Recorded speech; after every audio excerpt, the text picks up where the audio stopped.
Bismillahirrahmanirrahim. Assalamualaikum warahmatullahi wabarakatuh. Alhamdulillahilladzi hadana lihada wa ma kunna linahtadiya laula an hadanallah. Asyhadu an la ilaha illallah wahdahu asyhadu anna Muhammadan abduhu wa rasuluh. Allahumma salli ala nuril anwar wa sirril asrar wa triyakil aghyar wa miftahi babil yasar sayyidina Muhammadinil mukhtar wa alihil athhar wa ashabil akhyar adadan ni'amillahi wa ifdalih amma ba'du. Faya ayyuhal hadirun usikum wa iyaya bitaqwallah faqad fazal muttaqun. Kama qala Allah fi Qur'anil azim, a'udzu billahi samii'il 'alim minasyaitonir rajim. Bismillahirrahmanirrahim. Wa laqad atayna Ibrahima rusydahu min qablu wa kunna bihi 'alimin. Al-ayah. Alhamdulillah tahdas bin ni'mah di sela-sela kesibukan kita semuanya, di sela-sela mengpengna urangnya setelah dikekang di bulan Ramadan, dan kita merasa dikekang gitu ya. Di bulan Ramadan ayeuna mengpeng setelah Ramadan aya deui ngaji dikekang deui wae. Makanya besar pahalanya gitu ya. Besar pahalanya, mudah-mudahan sesuai dengan janji Allah ya. Barang siapa yang akan ditinggikan derajatnya oleh Allah, dia senang terhadap ilmu. Barang siapa yufaqih fiddin, barang siapa yang akan mendapatkan khair, kebaikan oleh Allah, maka yufaqih fiddin, dia akan mengerti tentang agama, maka dia akan mempelajari tentang agama. Itulah orang-orang yang akan diberikan kebaikan oleh Allah, baik di dunia maupun di akhirat ya. Jadi kita mudah-mudahan termasuk orang-orang yang akan ditinggikan derajatnya oleh Allah dengan ilmu kita, dengan amal kita. Karena Allah akan meninggikan seseorang itu derajatnya, syaratnya satu amanah, satu iman, dua yang kedua apa? Ilmu ya, ditinggalkan oleh Allah itu kalau kita iman, dua memiliki ilmu ya. Semua juga baik para nabi maupun para wali dan seterusnya, semuanya mencari ilmu, tetapi beda-beda. Kalau para nabi biasanya tidak punya guru, jadi mencari ilmunya tidak melalui guru, tapi langsung dari Allah, langsung dari malaikat. Apa filosofisnya? Kenapa? Bayangkan saja kalau misalkan nabi punya guru. Bayangkan, nabi punya guru, berarti nabinya di bawah gurunya, baik di ilmunya maupun kemuliaannya, kan gak mungkin. Makanya pasti para nabi itu langsung dari Allah, tidak ada gurunya. Nabi Ibrahim gurunya siapa? Nggak ada, langsung aja. Makanya tadi yang dibacakan walaqad ataina, kata Allah walaqad ataina, yakin aku memberikan apa? Ataina, kami, kata Allah, memberikan Ibrahim, kepada Nabi Ibrahim, rusydahu, petunjuk. Jadi aku langsung yang memberi petunjuk. Jadi kalau kita lihat di sini, jadi petunjuk itu ada dua tuh. Ada yang ikhtiariyah, ya, ada yang diikhtiarkan, ada yang hakikat saja oleh Allah dikasih petunjuk gitu. Seperti Nabi itu langsung, gitu. Ada yang harus diusahakan. Sama ketakwaan pun ada, takwa itu harus diusahakan. Ada yang takwa itu dapat langsung aja dari Allah gitu. Dengan apa usahanya kita ada takwa itu? Ya semuanya. Satu dengan saum. Kan kita kemarin, ya ayyuhalladzina amanu kutiba alaikumus syiyam. Kutiba alaikumus syiyam kama kutiba alal ladzina min qablikum la'allakum tattaqun, supaya kalian bertakwa. Di situ memakai la'ala ya. Dalam kaidah nahwu sorof itu pengharapan seseorang itu ada dua, memakai la'ala, memakai laita. Ada memakai la'allakum, la'ala, ada laita. Kalau la'ala itu litarroji, kalau laita litamani. Luhur teuing. Itu apa? Tamani itu apa? Roja, taroji itu. Tadi kan litamani, lagi litarji. Litaroji. Litaroji. Litaroji itu roja sama. Roja itu apa roja? Nah, mengharapkan apa? Itu di dalam kaidah usul, di dalam kaidah bahasa Arab, pengharapan itu ada dua, ada la'alla, ada laita. Itu sama-sama pengharapan dua-duanya gitu. Waalaikumsalam warahmatullahi wabarakatuh.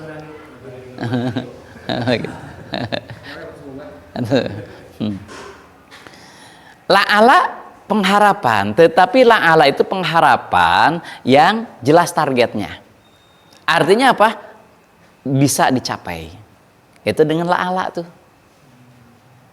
Kalau laita itu tamani. Tamani itu pengharapan tapi ngehayal gitu lah. Caranya. Gitu. Taroji itu, roja itu pengharapan cita-cita gitu, cita-cita. Yang besar kemungkinan akan tercapai. Tapi kalau laita ngalau, berandai-andai, jauh pihasileun. Makanya kenapa sekarang dalam ayat tersebut make la'ala, la'allakum tattaqun, karena takwa bisa dicapai dengan apa? Dengan saum. Saum itu bisa menaikkan derajat ketakwaan seseorang. Dengan sholat bisa naik ketakwaan seseorang. Ketika seseorang naik takwanya, maka nafsunya akan turun. Fa'alhamha fujuraha wa taqwaha. Pujurnya karena nafsunya itu akan turun. Masya Allah ya Karim, memang Al-Quran itu mujizat ya. Jadi apapun hitungannya, bacaannya, semuanya itu benar-benar didesain oleh Allah.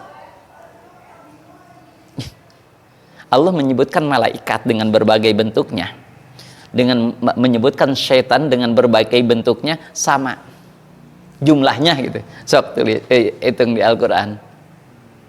Malaikat membawa apa? Menuju ketakwaan. Setan menuju fujur tadi, menuju nafsu. Itu disebutkan dalam Al-Quran sama. Artinya apa? Semua orang sama-sama berpotensi baik atau jelek, buruk, pasti. Allah menyebutkan takwa dalam Al-Quran berapa sih? Dengan berbagai bentuknya takwa. Tuh yang terang gitu. Kalau menyebutkan nafsu apa? Iya, nafsu lah, tentang nafsu, tentang amarah, nafsu apalah gitu. Berapa dalam Al-Quran? Sama ternyata. Menyebutkan ketakwaan dengan menyebutkan nafsu itu sama. Kalau tadi malaikat sama syaitan berapa? Kalau nggak salah 88 tuh. Dua-duanya sama 88 kali disebutkan dalam Al-Quran. Takwa dengan berbagai bentuknya dan nafsu dengan berbagai bentuknya itu disebutkan dalam Al-Quran sama juga jumlahnya, yaitu 115. Itu hebatnya Al-Qurannya, hebatnya ya. Itu berarti bukan dari Rasul, itu benar-benar itu dari Allah gitu. Nah, kembali itu kalau memakai la'ala itu dekat pihasilin anak gitu. Kalau memakai laita itu jauh pihasilin anak, ngalau tuh. Itu bedanya.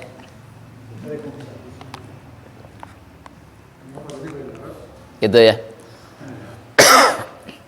Nah, jadi ulang lagi, rusda itu, petunjuk itu yang ada yang langsung dari Allah, yang itu bisa diusahakan, seperti ketakwaan, ada yang diusahakan, ada yang langsung diberi oleh Allah. Sama rusdinya.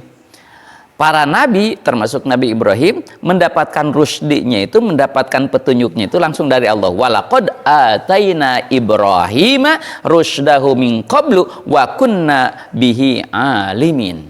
Aku tahu apa yang diinginkan oleh Nabi Ibrahim. Gitu. Aku tahu, kata Allah, dia mencari Tuhan, maka aku kasih tahu Tuhannya itu siapa. Min qablu, sebelum sebelum Nabi Musa dan Nabi Harun. Jadi Nabi Ibrahim itu diberi petunjuk oleh Allah khusus sebelum Nabi Musa dan Nabi Harun. Ya iyalah, lahir Nabi Ibrahim gitu ya. Jadi walaqad ataina Ibrahim rusdahu min qablu wa kunna bihi alimin. Idz qala li abihi, dan ingatlah ketika sudah mendapatkan hidayah. Saya sering kemarin kalau nggak salah pernah menerangkan tentang kisah Nabi Ibrahim juga, tentang bagaimana pencarian terhadap Tuhan. Nah, sehingga dapatlah rusda, yaitu rusdahu itu rusdahu dari Allah. Nah, setelah itu dia datang kepada ayahnya dan dia berkata, izqala li abihi, dia berkata kepada ayahnya, wa qaumihi, dan kepada kaumnya, ma hadhihi tamasil allati antum laha akifun. Kata siapa? Kata Nabi Ibrahim teh, wahai ayahku, wahai kaumku, apa yang kamu sembah? Yang benar-benar kamu sembah sampai kamu tidak berhenti menyembahnya, dan kamu benar-benar sampai wah sepenuh hati. Apa yang disembah? Patung. Qala laqad kuntum antum wa aba'ukum fi dhalalim mubin. Allati antum laha akifun qalu wajadna aba'ana laha abidin. Itu kan patung. Siapa yang membuat? Aku dan ayahku. Dan aku sudah menguji. Ternyata Tuhan itu aku ingin menguji apakah bisa marah atau tidak. Pas ada yang mesen, aku talian lehernya. Aku ikat lehernya, digusur tahu aku. Ternyata Tuhan tuh bisa nanaon. Pas beres kanu mesena, tangannya udah hilang, kakinya hilang, pokoknya rusak, pan komplain. Ini masa Tuhan kami rusak gini? Ya udah, nanti aku bikin lagi Tuhannya, kata Nabi Ibrahim kan. Kan itu kamu itu kan bodoh. Nah, itulah disebut dengan jahiliyah. Jadi aneh ya. Kan seharusnya kita minta tolong, kita minta sesuatu itu kepada yang lebih gagah, lebih kuat, yang tidak pernah tidur, yang tidak pernah lalai. Yang kita sering baca ya, Allahu la ilaha illa huwal hayyul qayyum la ta'khuduhu sinatu wala naum. Tidak pernah lupa, tidak pernah tidur. Itulah Allah yang paling hebat. Daya mati bisa nanaon tidur henteu, bebentar henteu. Apa yang kamu harapkan? Kata Nabi Ibrahim tuh. Nah, logis. Nah, makanya gini, ada yang mengatakan gini, ad-din al-aqlu gitu. Dalam kaidah itu, agama itu adalah logika. Tapi di mana logika itu dijalankan? Pada umumnya logika itu dalam ketauhidan, bukan dalam ibadah. Maka konsep ibadah itu kan ada ibadah mahdoh, ada ibadah ghair mahdoh. Kalau ibadah mahdoh minimal ada 4 ini syarat ibadah mahdoh. 1, jelas dalilnya. 1, harus jelas dalilnya. Mana dalilnya? Itu yang mahdoh. Ya. Yang kedua, ada contohnya dari Nabi. Ada contohnya dari Nabi. Misalkan aku sholat, kemudian disatukan antara laki-laki dan perempuan. Tapi dalilnya kan jelas, tidak menyuruh laki-laki, perempuan dan seterusnya. Aki mau sholat, dirikan sholat aja berjamaah. Mau laki-laki mau perempuan mau disatukan kan nggak ada. Gitu. Dalilnya jelas. Ya, dalilnya tidak ditentukan lagi-lagi, tapi sebetulnya dalam dalil juga, dalam hadis sudah jelas sebetulnya dalil. Yang kedua ada contoh, dicontohkan enggak dengan Nabi. Bahkan saking hebatnya gitu, misalkan ya, itu wah nanti akan ada imamnya, khatibnya wanita. Padahal jelas dalam Al-Quran, jelas para nabi, para rasul itu diutus oleh Allah itu yaitu seorang laki-laki. Itu jelas dalam Al-Quran.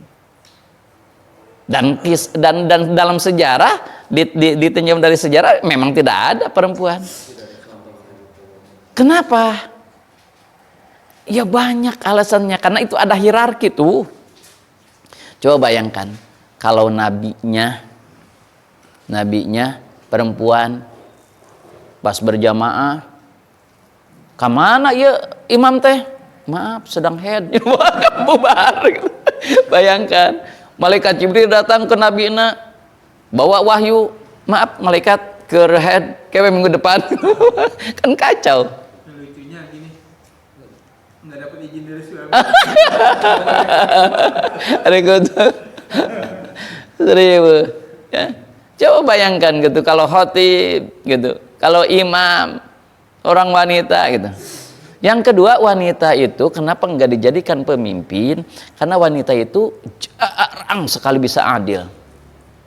Wanita itu jarang bisa adil. Bisa dibuktikan? Banyak buktinya. Contoh,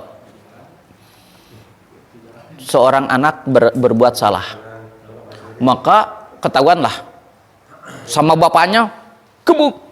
Ayah jangan kasihan.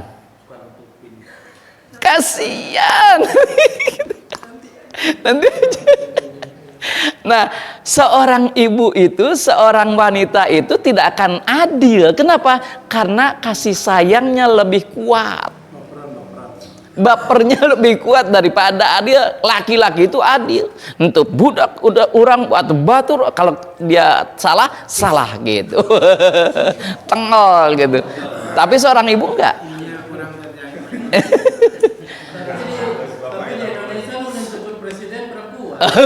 Hebat. Ya, perasaannya masya Allah itu perempuan pada umumnya, ya, masya Allah ya karimnya.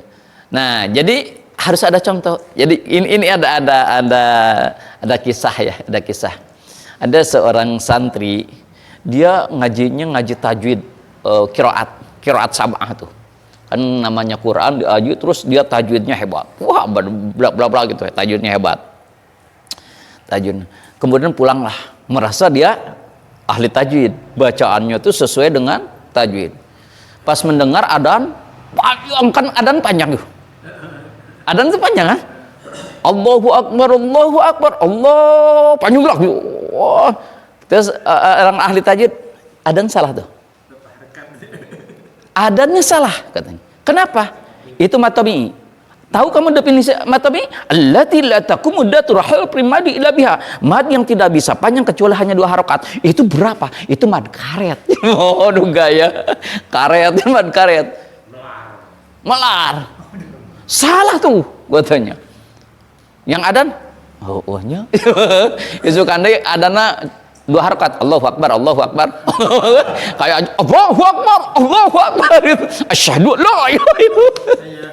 Saya nggak boleh tahan. Nah, coba bayangkan. Ya, makanya selain ada dalil, ada contoh. Ibadah itu harus bersanad. Sanadnya adzan kepada siapa? Bilal. Kenapa Bilal dipilih oleh Rasul? Kata Rasul apa? Dia suaranya keras, bagus, dan panjang napasnya. Makanya adanya panjang. Panjang. Itu contohnya. Jadi dalam adzan itu tidak pakai matobi lagi. Tapi contohnya memang dipanjangkan gitu.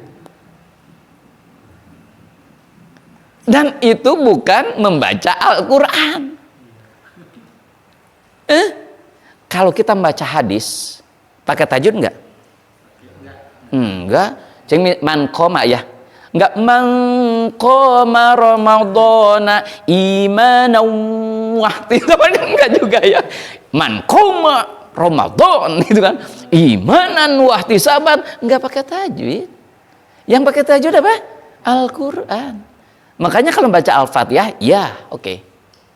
Sama ketika dia sholat, ketika i'tidal mau sujud, kepanjang tuh. Allahu Akbar kan sampai bawah. Matabi'i. Makanya suka ada gini, Allahu Akbar belum apa nggak Allahu Akbar nah, udah duluan Allahu Akbar baru gerak gitu. Amin juga kan, amin. Amin juga gitunya. Waladoin, amin. Kedua harkat. Kalau minnya mah mungkin. Kenapa mad arid li sukun? Bisa 6 harokat. Gitu. Makanya kalau orang panjangin, Heeh. kudu segitu wae. Ya, gitu. Nah, padahal dalam sholat tidak boleh ada jeda. Tidak boleh ada yang terlupakan. Makanya kan sholat itu lidzikri. Untuk mengingat Allah. Jadi harus nyambung. Makanya antara gerak dan ucap itu harus sama. Allahu Akbar. Nah, bagusnya, bukan bagusnya sih, memang memang seharusnya ya. Kita tidak boleh gerak kecuali sudah barnya imam. Kayak kita takbir. Pernah nggak kita takbir misalkan Allahu Akbar sebelum barnya imam kita sudah langsung takbir? Enggak ya, biasanya Allahu Akbar baru kita kan Allahu Akbar. Sebetulnya semuanya. Tapi kan kadang kalau ruku, kalau sujud, kalau baru kadang itu orang geus nepi heulaan gitu. Enggak boleh. Harus beres dulu Allahu Akbar baru kita Allahu Akbar gitu. Serempak. Gitu. Waladdallin. Kasih jeda dulu karena imam mau sama. Karena barang siapa yang sama bareng mengucapkan amin dengan imam, maka malaikat mengamini, malaikat mendoakan. Makanya harus bareng dengan imam. Bukan waladdallin. Amin. Imam can kaburan dalam karek ngareng geus amin teu lah, jangan. Jadi gail magdubi. Nah, makanya maaf, di kampung suka ada jeda dulu ku. Supaya apa? Supaya bareng gitu tuh sebetulnya. Tapi itu nambahannya itu yang jadi masalah kan gitu. Tapi sebetulnya itu pengomando. Rabbig firli, amin. Rabbig firli, itu artinya apa? Ya Allah, mudah-mudahan aku mengampuniku. Amin. Cenah dihampura teh imamnya hungkul. Da rabbig firli, diaminan ku makmum. Makanya, oh bener. Jadi ganti kan imamnya jadi Rabbig firlana. Rabbig firli, Rabbig firlana wali walidina cenah amin gitu. Yang orang membaca apa? Sabihis kan Musa ujungnya itu ada jawaban apa? Alaihi salam. Kan ketika ada nabi, ada apa? Dan sebetulnya etikanya memang gitu kata Rasul. Ketika kita membaca Al-Qur'an tentang ayat rahmat, maka kita harus berhenti dan meminta rahmat kepada Allah. Ketika ayatnya ayat adab, maka kita berhenti memohon perlindungan dari adab Allah. Ketika tentang neraka, maka meminta perlindungan dari neraka. Seharusnya gitu. Itu termasuk di dalam sholat. Yes. Kok ya? Ya. Gitu. HD.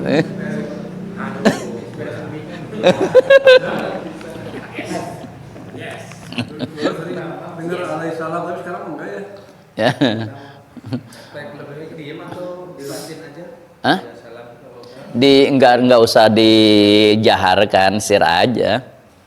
Ustaz dari aminatnya amin sana sekarang doa kan tidak Al-Fatihah kan ihdinas siratal mustaqim itu juga doa. Iya.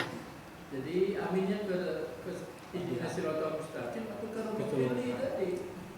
Ini sampai waladhdallin sebetulnya. Ya. Waladhdallin setelah beres semuanya itu diamini gitu maksudnya. Nah, tapi kan kalau di komando Rabbig firli cek imam teh gitu kan. Rabbig firli, ya Allah ampuni dosa kita. Amin gitu. Itu bisa jadi kita mengamini imam, tapi kita kumaha tujuan kita kan aminnya amin dari Al-Fatihah itu. Ya nggak apa-apa, silakan. Hanya Rabbig firli banyak juga yang diprotes. Kenapa? Karena itu ditambah gitu. Kenapa? Sekali lagi, kalau tentang ibadah mahdoh, satu, tadi apa? Harus jelas dalilnya. Yang kedua, jelas contohnya. Ada enggak contohnya? Karena ibadah tidak bisa dilogikakan. Gitu. Jadi ibadah yang mahdoh, yang khusus, itu tidak boleh diganggu-gugat. Seperti itu aja. Gitu. Seperti sholat Ya sholat bahasa Arab ya di Arab. Kalau kita bahasa kita aja nggak bisa gitu. Dari sananya gitu ya gitu. Nggak bisa dirubah. Coba bayangkan kalau misalkan sholat bisa dirubah-rubah. Allahu Akbar aja kan bisa macam-macam. Cuk orang Sunda Allah nu gede. Cuk orang Jakarta gede banget dan seterusnya. Kalau ini masih contoh itu ya, kan zakat termasuk mahdo kan? Ya, Nah, Nabi kan pakai uang. ya. Nah, itu artinya dari sisi contoh gimana gitu kan? Itu kan ada kias. Seperti adan sekarang memakai mic dan naik ke atas, itu kias namanya. Itu bukan merubah. Gitu, tetapi mengkiaskan. Gini kan, zaman dulu juga lagi ada uang sebenarnya. Kenapa Ya. nggak pakai uang gitu? Makanan dimakan dulu percetakannya kan? Percetakannya sedikit. Nah, makanya beda paham. Itu tuh sudah masuk fikih itu. Ya, sudah masuk fikih. Kalau sudah masuk fikih, beda-beda pahamnya. Gitu. Jadi ada yang memahami secara tekstual, ada yang kontekstual. Kalau secara teks, Nabi zakat fitrahnya dengan apa? Dengan apa? Kurma dan gandum. Ya. Kalau setek, maka kita tidak mungkin selain yang lain, harus dengan kurma atau gandum. Secara teks. Secara konteks, maksudnya apa? Itu makanan pokok di Arab, maka ganti dengan beras. Itu secara konteks. Nah, itu makanya Imam Syafi'i ngambilnya secara konteks, lebih dekat dengan teksnya. Beda dengan Imam Hanafi. Hakikatnya hari Idul Fitri itu hari kemenang, hari kebahagiaan, jangan sampai. Itu konteks yang lebih jauh. Jangan sampai ada yang susah. Pada umumnya orang susah apapun kalau beras mah pasti ada. Jadi lebih manfaat uang. Kalau uang mah kalau dia belum punya beras maka diberikan beras. Kalau dia udah punya beras maka beli lauk pauknya. Itu lebih manfaat kata Imam Hanafi. Itu kontekstual. Jadi makna-maknanya ada secara teks, ada secara konteks. Tapi kalau sholat tidak bisa konteks dan teks, nggak bisa. Gitu. Tujuannya ta'abudiyah aja. Makanya tadi Ini mikirnya yang kalau kias gitu ya. Kalau kias kan lebih tepatnya ke beras gitu. Ini kiasnya ke uang terlalu jauh gitu. Tapi kalau misalkan nah, itu bukan kias ngambilnya Imam Hanafi. Tapi maslahatul mursalah. Yaitu atau ihtisan. Yaitu lebih kebaikan. Kalau Imam Syafi'i makanya kias. Kalau Imam Hanafi nggak pakai kias. Tapi maslahatul mursalah, mana yang lebih maslahat gitu. Yang lebih manfaat gitu. Imam Syafi'i kan pakainya kias. Kalau Imam Hanafi nggak pakai kias. Tapi maslahatul mursalah. berarti yang Imam Syafi'i mah tetap nggak pakai uang kan? Iya. Kias ya. Iya. Kiasnya bukan ke uang, Iya. ke makanan Iya. gitu. Gitu. Jadi kia ya Ustaz, kenging behas, gasna gitu. Sih gitu. Dibelum. Tuh. Ulang lagi. Jadi ibadah mahdoh itu satu harus jelas, dalilnya dua, harus jelas ada contohnya dari Rasul. Yang ketiga, tidak bisa dirasionalkan. Irasional. Kalau dari situnya gitu. Gitu. Nggak bisa dirasionalkan. Yang mahdoh ya, beda yang gair mahdoh. Di Jakarta ini mahdoh atau bukan mahdoh? Makanya diperdebatkan. Karena ini ada manfaat kepada yang lain, itu gair mahdoh. Kalau gair mahdoh bisa diakalkan. Mahdoh itu bukan yang rukun Islam itu. Oh enggak juga. Mahdoh gini, kalau mahdoh itu yang vertikal langsung ke Allah. Kalau gair mahdoh ada manfaat untuk manusia yang lain, gitu. Realnya seperti sodako, zakat. Makanya ada perdebatan zakat itu mahdoh gair mahdoh. Ada yang menyebutkan mahdoh. Kenapa? Kalau goer mahdoh untuk memberi manfaat, kenapa harus setahun sekali? Kenapa harus diukur? Tapi ini ada manfaatnya, berarti goer mahdoh dong. Itu perbedaan pendapat memaknai mahdoh dan goer mahdoh. Ya. Kemudian zakat fitrah itu tadi Ya. yang mahdoh makanya. Ya, mungkin. Yang lain kan nggak ukur ya. Ya, keukur. Keukur. Maksudnya kapan aja? Harus 1 tahun Pak Rasid. Hisab. Ya, harus ada hisab, ada awal. Ada hisab ukuran waktunya, ada hisab ukuran jumlahnya. Jelas harus ada. Itu akhirnya kan beda ketika ada cakup penghasilan itu kan udah nggak haul lagi. Cakup penghasilan yang 2,5%, itu kan nggak haul lagi. Harus nama haul. Memang Itu habis gajian langsung 2,5%. kewajibannya mah haul, kewajibannya mah. Karena jadi sebelum haul itu nggak ada kewajiban. Hanya kita diantisipasinya supaya henteu reuas. Kalau disekalikan 1 tahun ruas gede sok lebar, maka biasanya dicicil per bulan. Yang itu mah kenapa? Karena rutin. Maka kata ilmu fikih itu boleh. Kenapa? Karena tetap penghasilannya. Beda dengan dagang. Dagang itu beda penghasilannya. Per bulan belum tentu sama. Maka mendingan ditahunkan haul. Itu 3 tuh. Jadi harus jangan jangan rasional kalau yang mahdoh. Jangan dirasionalkan. Makanya termasuk saya itu kadang-kadang suka bingung ketika khutbah ya. Khutbah Jumat terutama ya. Makanya kenapa dulu ada orang-orang yang salafi itu khutbah Jumat itu tidak diterjemahkan. Kenapa? Karena mahdoh. Karena itu tidak bisa dilogikakan. Tapi ada yang menyebutkan logikakan, kenapa? Karena itu khutbah, namanya khutbah apa? Nasihat. Kalau dengan bahasa Arab, kumaha nasihatan anak. Gitu. Itu beda-bedanya gitu. Jadi pemahaman. Ya. Nah, yang keempat terakhir nih untuk apa yang mahdoh itu ta'ambudiyah, taat aja. Ini mah cek Allah gitu gitulah. Ta'ambudiyah aja gitu. Taat aja gitu. Tong loba ngeyel gitu.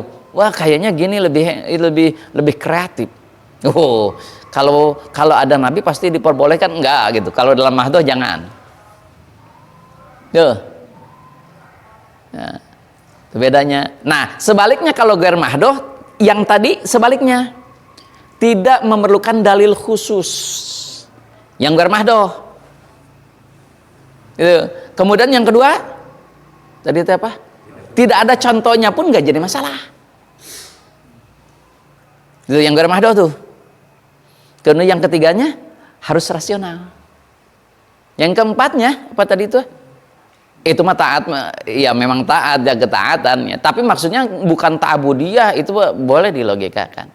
Makanya yang keempatnya bukan ta'budiyah, bukan taat, tapi apa? Ajas manfaat. Manfaat enggak gitu. Kalau ghair mahdoh tuh manfaat enggak gitu. Aku mah sedekah teh mau setiap pagi subuh misalkan. Oh, tapi itu dicontohan misal ini. Memang setelah subuh memang ada contohnya, misal nggak ada contohnya, boleh. Yang penting manfaat nggak gitulah. Intinya. Ya, itu bedanya yang mahdoh dan ghair mahdoh. Jadi kita harus membedakan mana yang boleh diubah, yang mana yang tidak boleh yang tidak boleh diubah. Tuh, balik kepada Nabi Ibrahim. Nabi Ibrahim nanya, nih jadi logisan nih. Nabi Ibrahim logisan. Qalu wajadna aba'ana, kemudian mereka mengatakan apa? Walaupun tidak logis, walaupun tidak apa-apa, aku wajadna aba'ana laha abidin. Nenek moyangku juga ibadahnya seperti ini. Jadi aku dari sananya sudah seperti ini, aku akan mengikuti seperti ini. Kata kaum Nabi Ibrahim. Kata Nabi Ibrahim, qalu ajitana bil haq am anta minal la'ibin? Oh maaf, laqad kuntum antum wa aba'ukum fi dhalalin mubin. Walaupun nenek moyangmu, kamu dan nenek moyangmu sesat, ini salah, itu mau diikuti saja. Boy, dati dituna itu. Jadi ibadah itu tidak boleh seperti itu. Nah, jangan samina wa atona gitu. Dia udah tadi nggak masuk akal. Iya, gitunya. Alladzi fatarahunna, yang menciptakan seluruhnya yang ada itu. Wa ana ala dzalika minasyahidin, dan aku bersaksi itu, seperti itu. Wa tallahi laqidanna asnamakum ba'da an tuwallu mudbirin. Ginilah pokoknya. Kalau betul itu Tuhan bisa memberi manfaat, bisa memberi madarat, nanti setelah kalian bubar, aku akan rusak Tuhannya. Jadi Nabi Ibrahim itu sudah mengatakan dari awal akan merusak Tuhan-Tuhan mereka. Bisa tuh ngelawan ke orang gitu. Sok gitu. Gagah tuh Tuhanna gitu. Gitu. Faja'alahum ajuda, dan maka ketika pulang Nabi Ibrahim merusak patung-patung itu, illa kabiran, kecuali yang paling besar. Lahum la'allahum ilaihim yarjun, supaya apa? Supaya mereka berpikir ternyata Tuhan itu rusak, Tuhan itu binasa. Qalu man fa'ala hadza bi alihatina, maka mereka mengatakan pas mau ibadah Tuhannya sudah singgah loler. Ayo Tuhan guys rusak gitu, gus ngegaletak sadayana gitu. Maka mereka mengatakan man fa'ala hadza siapa yang melakukan ini bi alihatina innahu laminadh dhalimin, ini sangat zalim gitu. Tuhan kita dibantai, oh gitu. Siapa ini pelakunya gitu. Maka qalu, mengatakanlah seseorang yang mendengar Nabi Ibrahim tadi, sami'na patan, aku mendengar seorang pemuda yadzukuruhum, yang dia mengatakan, mengejek dan akan merusak Tuhan kita. Siapa? Yuqalu lahu Ibrahim, itu namanya Ibrahim gitu. Ibrahim. Qalu fa'tu bihi ala ayunin nas, panggil, tangkap gitu. Kemudian kumpulkan seluruh manusia di lapangan, supaya apa? La'allahum yashhadun, mereka menyaksikan siapa yang benar dan siapa yang merusak Tuhan kita, nanti kita hukum supaya jadi pelajaran bagi mereka gitu. Maka qalu siap. Oh, siap. Setelah itu diutuslah oleh Raja Namrud pasukannya untuk menangkap Nabi Ibrahim kan. Setelah nyampai ke Nabi Ibrahim, berkata utusan itu, a'anta fa'alta hadza bi alihatina ya Ibrahim. Ibrahim, kamu bukan yang merusak Tuhan-Tuhan kami. Kamu bukan. Qala, Nabi Ibrahim berkata, bal fa'alahu kabiruhum hadza fas'aluhum. Ngaco ting tuh numpang gede na meureun. Gitu. Kan itu si kapaknya dinu yang paling besar. Ingkanu yang tikun, sok tanya ku kamu. Oh. Tanya tan numpang gede na manehna lain ngeruksakeun gitu. Tanya ku olehmu, cek Nabi Ibrahim. Itu dia mengatakan, kaos nuliur, udah mau bisa ngajawab, cocok. Maka parojang kembalilah bari jeung liurnya eta jalma teh bari, urang tanya heula cobaan. Parojang maka kembalilah putusan tersebut ila ampusim, kepada tuan-tuannya. Paqalu, kemudian mereka mengatakan sesuai dengan apa yang dikatakan oleh Nabi Ibrahim. Innakum antumud dzalimun, cek Namrud jeung bala tentarana, kamu mah lieur teu molo teuing. Rek ditanya kumaha mau bisa ngomong gitu. Maka balik lagi lah kepada Nabi Ibrahim. Itu. Summa nukisu ala ru'usihim laqad alimta ma haulailan yantikun. Cek Nabi Ibrahim teh atunaha make di ibadahan wae sakitu teh bisa ngomong nanaon, teh bisa mere manfaat nanaon gitu nya. Qala apa ta'buduna min dunillah, kenapa kamu menyembah dia bukan menyembahnya Allah? Bukan, kenapa? Padahal ma la yanfa'ukum syai'an, itu tidak memberi manfaat, tidak menghidupkanmu, tidak memberi rizkimu, tidak memberi apapun, tidak. Dan wala yadurukum, tidak bisa memberi madarat, tidak memberi sakit, tidak memberi mati kepadamu, bukan. Tapi yang memberi itu siapa? Celakalah orang-orang yang lakum walima ta'buduna min dunillah, ini celakalah orang-orang yang menyembahnya dan yang disembahnya. Jadi makanya nanti kan ada ayat yang lain, dalam ayat yang lain, bahwa api neraka itu kayu bakarnya dari siapa? Jin sama manusia, dan yang disembahnya. Jadi patung-patung yang disembah itu dijadikan kayu bakarnya nanti. Manusia, jin, dan itu hewan-hewan. Makanya kata ulama ahli fikih, kalau kita punya patung-patung di depan rumah atau di suhunan deh, suka ada patung ini di suhunan.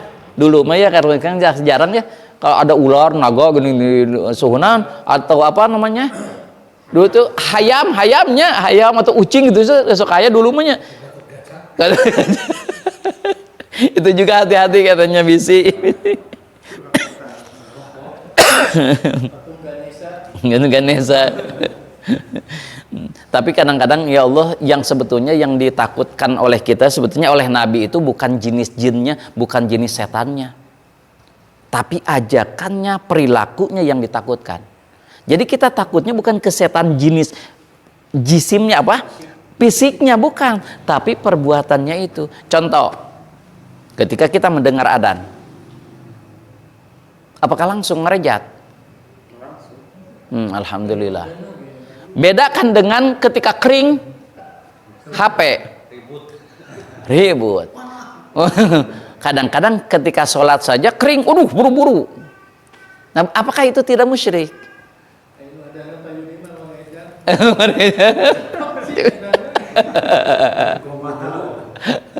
Gitu.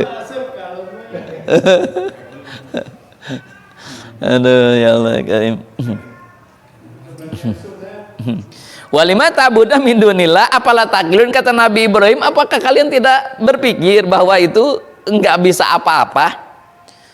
Qalu, maka mereka mengatakan harrikuhu, ya, harrikuhu, tangkap nggak saya bakar Ibrahim tuh. Nah, inilah Nabi Ibrahim mau dibakar kan?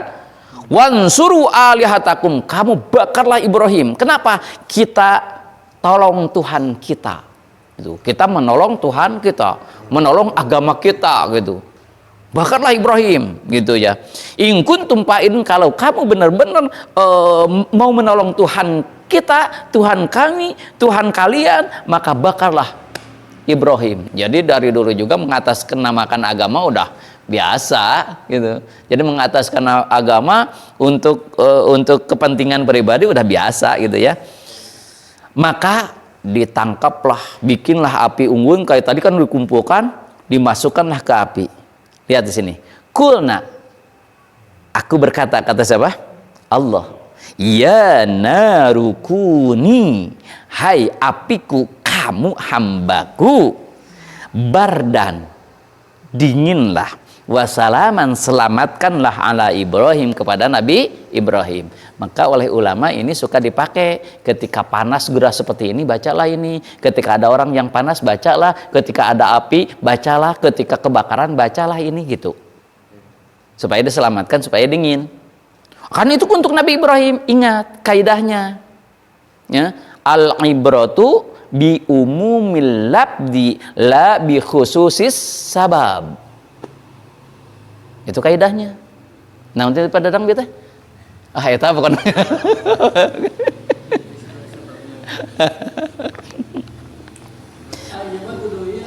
Lan? Udah privatnya. Ya.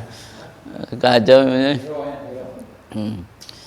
Jadi pelajaran yang kita ambil itu karena keumuman lapadnya, bukan kekhususan sebabnya. Sebabnya kepada Nabi Ibrahim ini, tapi keumuman lapadnya ini bagi orang yang terkena. Jadi kita itu untuk semuanya Al-Quran itu. Makanya oleh ulama dipakai ini.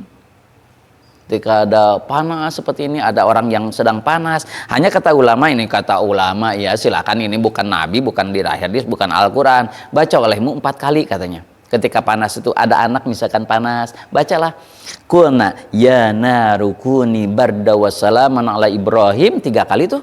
Yang terakhirnya sebutkan kulna ya narukuni barda wassalaman ala fulan gitu si anu gitu. Surat Al-Anbiya. Surat ayat sabaraha ieu teh ayat 67. Ayat 67.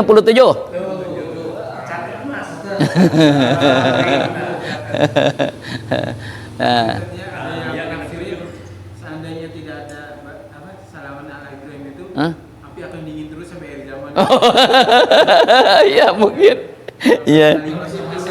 Malah ya sate. Sate, malah ya sate. Makanya ala Ibrahim ya gitu. Bisa lah, cerdas kayaknya. Oh, kepaingan itu ketua kelas. Aduh ya Allah, karimnya ketua suku mah biasanya. Wa aradu bihi kaidan, padahal mereka menginginkan Nabi Ibrahim itu binasa.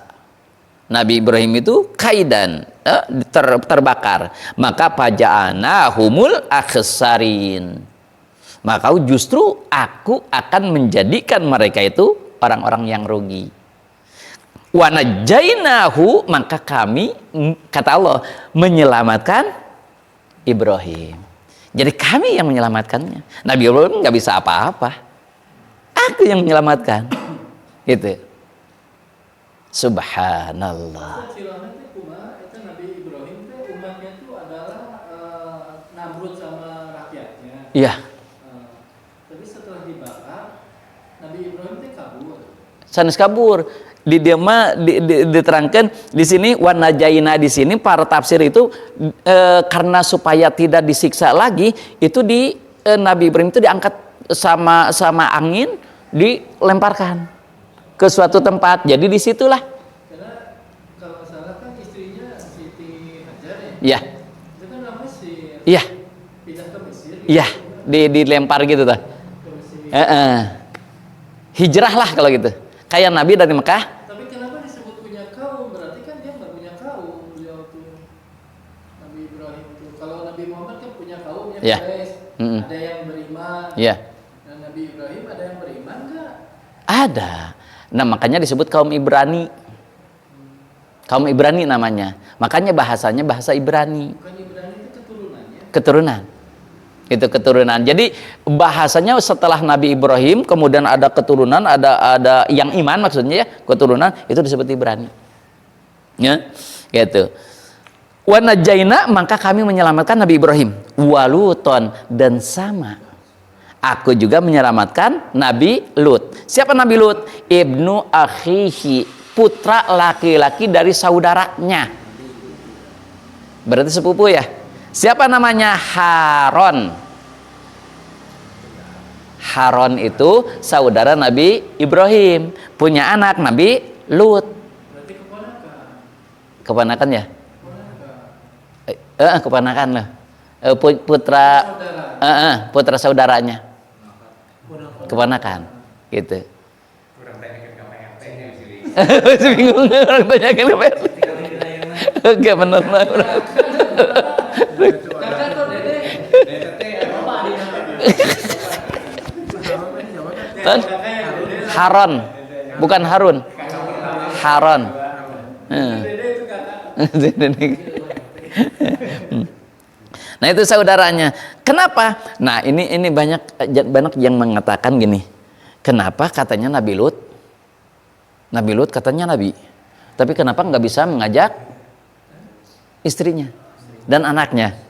Kan istrinya dan anaknya termasuk disiksa oleh Allah ya. Ya sekedar ada Nabi Lut segenerasi sareng Nabi Ibrahim. Mata kitu oge. Ya kita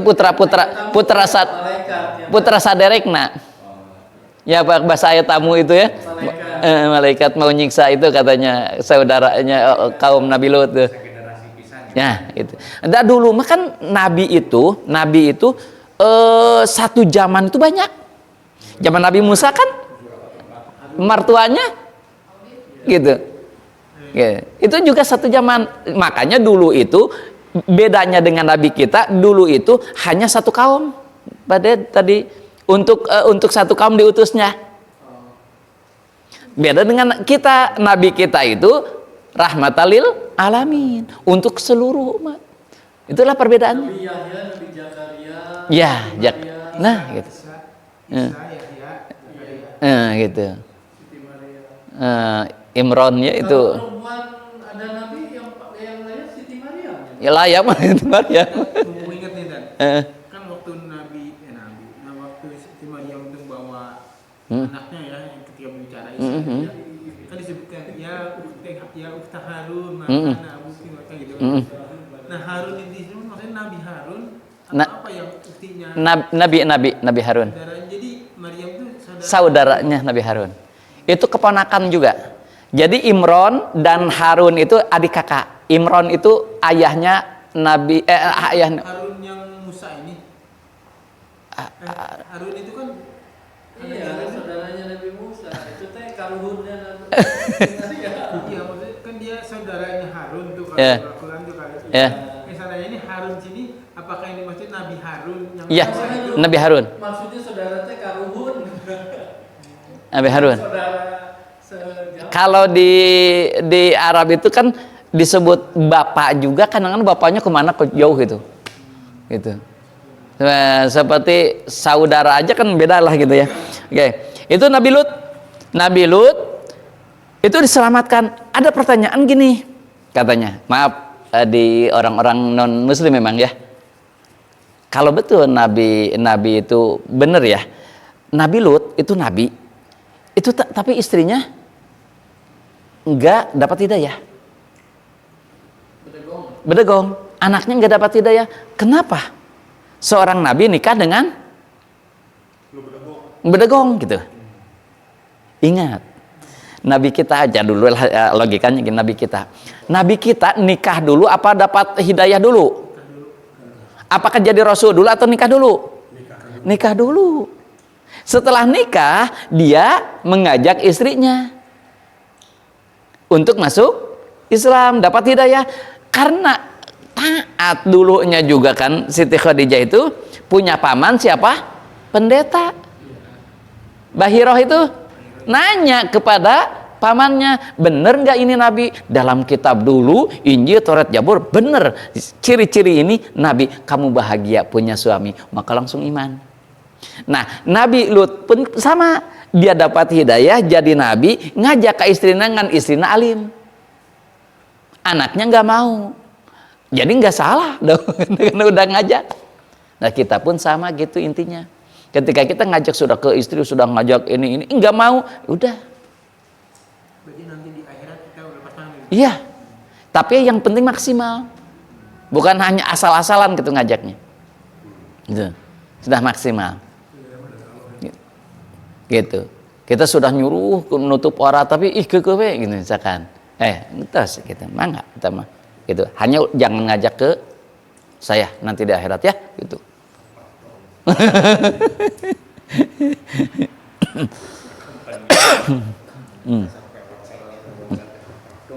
Nah, kemudian waluton, kemudian Nabi Lut juga sama gitu. Ilal ardi, maka mereka diutus oleh Allah di negara Syam. Hah? Hah? Hujan. Alhamdulillah. Anehnya panas, hujan gitu. Jadi cuaca itu harus benar-benar kita piet ya. Nah itu Syam. Syam itu kalau sekarang itu apa ya? Syria tuh ya. Tapi sebetulnya Syria itu bagian dari Syam gitu. Dulu kan Syam itu luas. Kayak dalam kerajaan dulu kan kita Malaysia, Brunei kan termasuk kerajaan Nusantara itu apa? Sriwijaya ya apa? Majapahit. Nah kayak gitu sekarang udah. Nah jadi Syam itu sebetulnya dulu memang pusatnya Syria. Itu diberkahkan dari dulu juga Syam oleh Allah gitu ya. Jadi ada tempat-tempat yang diberkahkan oleh Allah, termasuk masjid. Masjid itu diberkahkan oleh Allah. Makanya salah satu, maaf, kenapa ini para sahabat itu jarang bertengkar, jarang apa masalah itu masuk ke rumah. Karena sahabat itu ketika itu kan nyontok ke Rasul, ketika mau pergi maka dari masjid mulainya. Pulangnya ke masjid dulu. Maka dalam Isra Miraj kan dari Masjidil Haram ke Masjidil Aqsa, perginya dari masjid, pulangnya dari masjid. Maka coba kalau kita sudah dari masjid, itu auranya seger, auranya nggak akan itu, jadi tenang gitu. Coba kalau kita misalkan auranya sudah dari pekerjaan, itu auranya aura pekerjaan, ruwet, langsung ke rumah, pekerjaan ke bawah, ruwet. Tapi kalau ke masjid dulu tenang, pas ke rumah itu kan tenang gitu. Oh berarti kurukan aliut.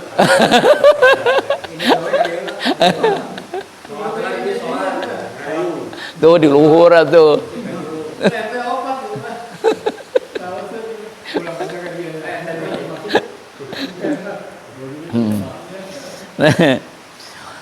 Kemudian kata Allah, diberkahkan tuh tempat. Jadi tempat itu ada yang diberkahkan oleh Allah. Jadi nggak musyrik kalau kita misalkan oh ini berkah gitu, enggak. Memang oleh Allah, kata Allah ada wa wahabna lahu, maka aku ngasih kepada Nabi Ibrahim apa? Li Ibrahim ya Ishak wa Yakub, keturunannya yaitu Ishak, Yakub. Nafilatan itu bonus dari Allah karena kesabarannya. Kenapa lagi? Karena kekuatan akidahnya, karena jihadnya, kekuatan jihadnya, maka disebut ulul ajmi. Kena wah hebatnya gitu. Nah semuanya wakulan, semuanya keturunan Nabi Ibrahim ja'ana, aku jadikan, kata Allah, solihin, jadi orang-orang soleh. Jadi keturunan Nabi Ibrahim itu soleh. Makanya setelah Nabi Ibrahim bukan hampir ya, katanya semua Nabi dan Rasul itu keturunan Nabi Ibrahim gitu. Satu hal lagi, Pak. Tadi kan masalah Nabi Harun. Para nabi yang dari kaum Bani Israel itu kan turunannya dari Nabi Harun. Iya. Nabi Musa maka nggak menurunkan para nabi. Iya. Jadi makanya bahasanya Al-Quran itu saudaranya Harun itu. Iya. Iya. Gitu. Nah, jadi di sini ada, kenapa yang disebut di sini Ishak? Karena kebanyakan nabi itu keturunan Nabi Ishak. Maaf yang Nabi Ishak, oh keturunannya dari sana itu ke Nabi Ishak maksudnya. Nanti Ismail itu, dari Ismail itu nantinya nggak ada nabi lagi kan, tapi hanya langsung kepada nabi kita. Dari Ishak itu kenapa disebutkan solihin tadi? Karena dijamin itu baik gitu. Nah kalau dari Nabi Ismail itu ngegujlok ke nabi kita gitu. Makanya kenapa maaf kenapa orang-orang non muslim itu lebih mengagungkan Nabi Isa, karena kesininya ke Ishak. Ishak itu dari siapa? Ibunya siapa? Siti Sarah. Siti Sarah itu merdeka maksudnya. Kalau Siti Hajar kan dari amat tadinya. Makanya mulia siapa gitu? Mulia Ishak katanya. Berarti mulia Nabi Isa gitu. Padahal bukan itu yang disebut kemuliaan, bukan dari turunan ajam atau bukan ajam kan gitu, kata Allah. Aku yang memberikan kemuliaan kepada siapapun sekehendak aku. Gitu. Jadi logis-logisan jeung teu logis-logisan. Enggak gitu. Jadi jana solihin itu. Wallahu a'lam bishawab. Terus cekap. Gitu. Nah, jadi sekali lagi ketika kita kaidah tadi ya, al-ibratu li umumil labdi la bi khususis sabab. Jadi ketika ada lapadnya itu umum, nah itulah yang diambil oleh kita, bukan kekhususan kepada siapa itu gitu. Gitu ya. Jadi contoh misalkan ya ayyuhalladzina amanu, hai orang-orang yang beriman, yang dimaksud misalkan sahabat gitu yang dimaksud. Enggak, tapi kan di sini orang yang beriman berarti seluruhnya gitu. Keumuman lafadznya gitu. Bukan kekhususan sebabnya ayat itu diturunkan untuk siapa gitu, bukan, tapi umum lafaz gitu. Itu kaidahnya. Makanya kenapa ketika kita baca Quran itu merasa untuk kita, itu etikanya. Karena memang Al-Quran seperti itu, lafadznya umum diumumkan gitu kita. Tuh Allahumma sholli. Mangga Mas, silakan Mas. Nunggu hujan ditungguan. Ada, saya paling